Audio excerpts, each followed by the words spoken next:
A Course in Miracles, Lesson 266. My holy self abides in you, God's Son. Father, you gave me all your sons to be my saviors and my counselors in sight, the bearers of your holy voice to me.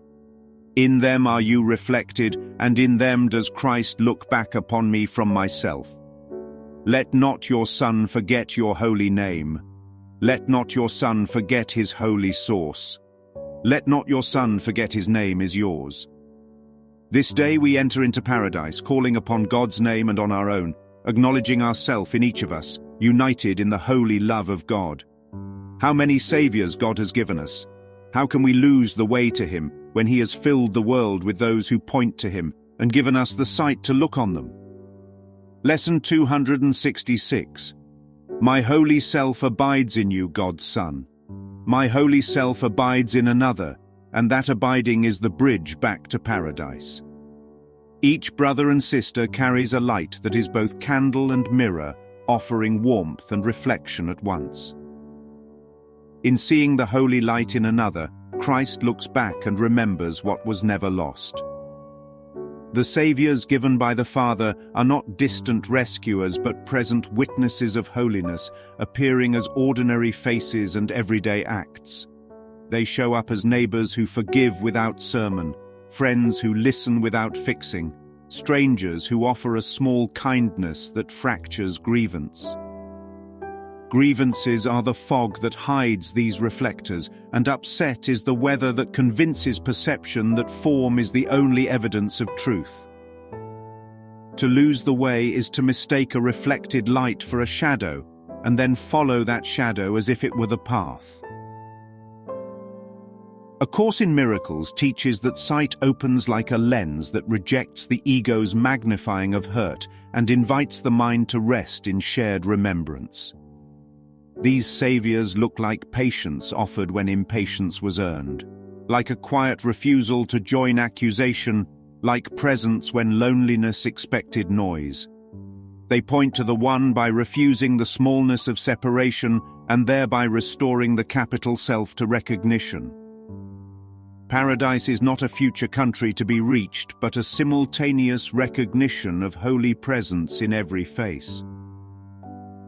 Calling upon God's name and on the name of the capital S Self is the simple practice that dissolves the pretense of being alone.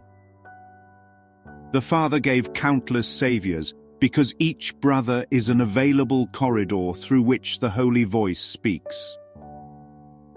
The evening neighbor who carries the trash past a struggling household without comment, the clerk whose smile steadies a rushed heart, the child whose unabashed wonder unmasks weary cynicism. Each is a savior because each undoes isolation by reinstating the mind's capacity to recognize shared source. Sight is learned in practice. Look past the body's story to the steady presence that refuses to be named by grievance. When anger demands evidence, patience offers a quieter proof. Presence that does not react but remembers.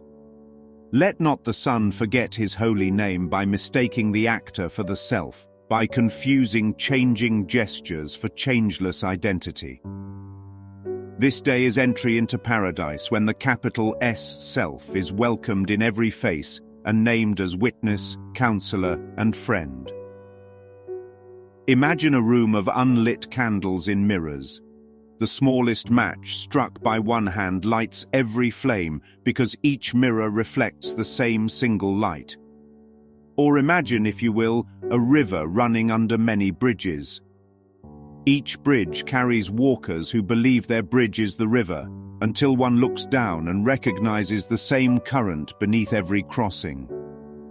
Practical steps. Practice greeting faces as sacred. Practice silence before reacting. Practice asking inwardly for sight before assuming the worst. These are ordinary disciplines that return mind to its inheritance and widen the lens until grievance thins into background noise. The holy voice is heard not as a lecture, but as a quiet recognition that corrects perception by offering presence. Christ looks back in each reflected holy self, and in that look the Son remembers that paradise has always been present. Picture, if you will, a world set not by distance but by reflection, where every neighbor is a corridor to salvation, and the way home is nothing more mysterious than the simple act of seeing. Paradise reflected.